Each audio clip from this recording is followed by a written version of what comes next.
Number one, put God first.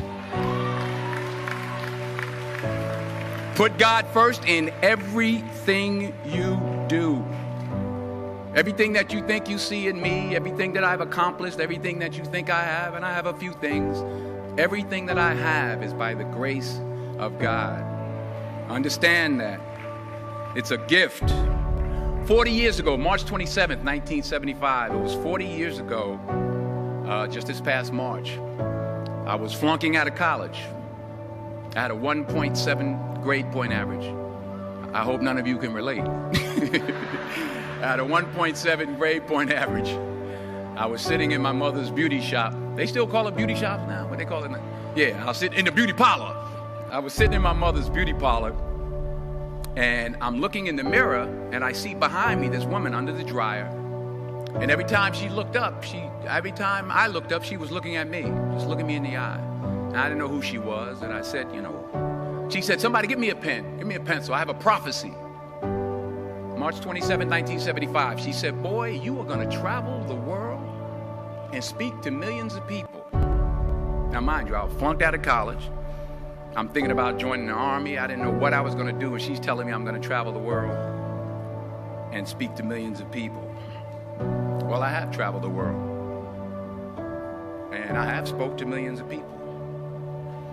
But that's not the most important thing, the success that I had. The most important thing is that what she taught me and what she told me that day has stayed with me since. I've been protected. I've been directed. I've been corrected. I've kept God in my life, and it's kept me humble.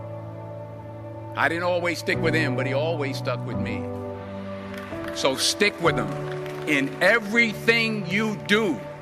If you think you want to do what you think I've done, then do what I've done and stick with God. Number two, fail big. That's right. Fail big. Today's the beginning of the rest of your life, and it can be very frightening. It's a new world out there. It's a mean world out there, and you only live once. So do what you feel passionate about.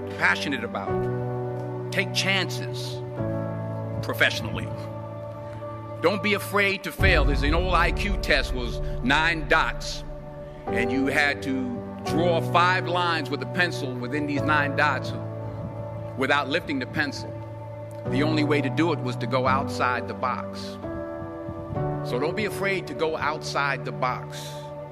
Don't be afraid to think outside the box. Don't be afraid to fail big, to dream big.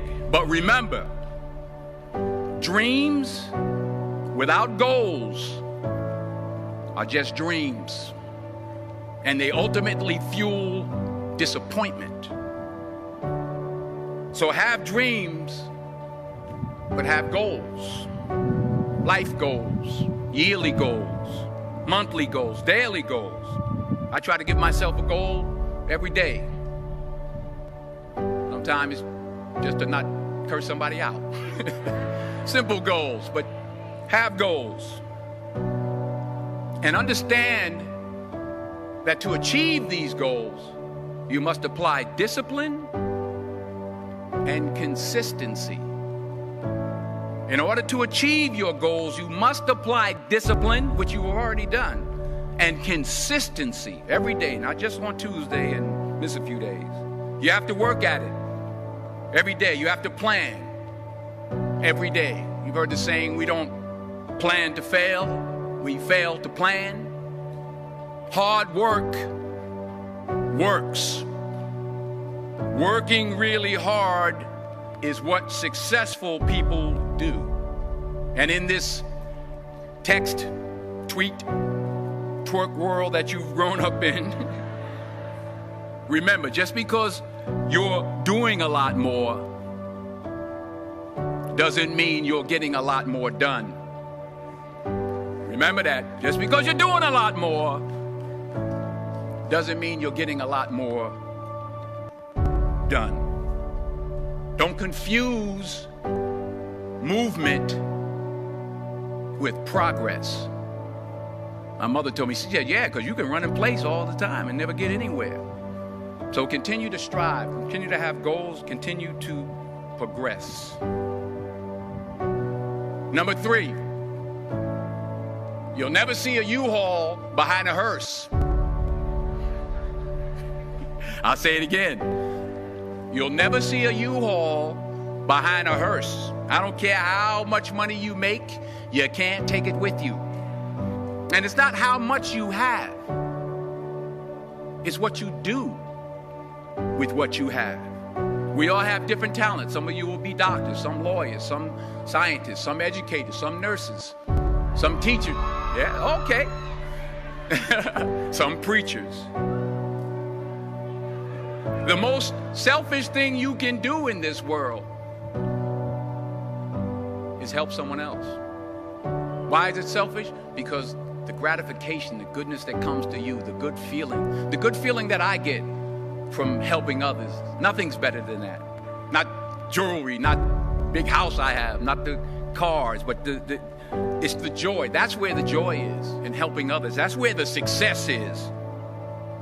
Finally, I pray that you put your slippers way under the bed tonight, so that when you wake up in the morning, you have to get on your knees to reach them. And while you're down there, say thank you for grace. Thank you for mercy. Thank you for understanding. Thank you for wisdom. Thank you for parents. Thank you for love. Thank you for kindness. Thank you for humility. Thank you for peace. Thank you for prosperity. Say thank you in advance for what's already yours. That's how I live my life. That's why I am, one of the reasons why I am today. Say thank you in advance for what is already yours. True desire in the heart for anything good is God's proof to you, sent beforehand to indicate that it's yours already. I'll say it again. True desire in the heart, that itch that you have, whatever it is you want to do, that thing that you want to do to help others and to grow and to make money, that desire, that itch, that's God's proof to you, sent beforehand already to indicate that it's yours. And anything you want good, you can have. So claim it. Work hard to get it. When you get it, reach back. Pull someone else up.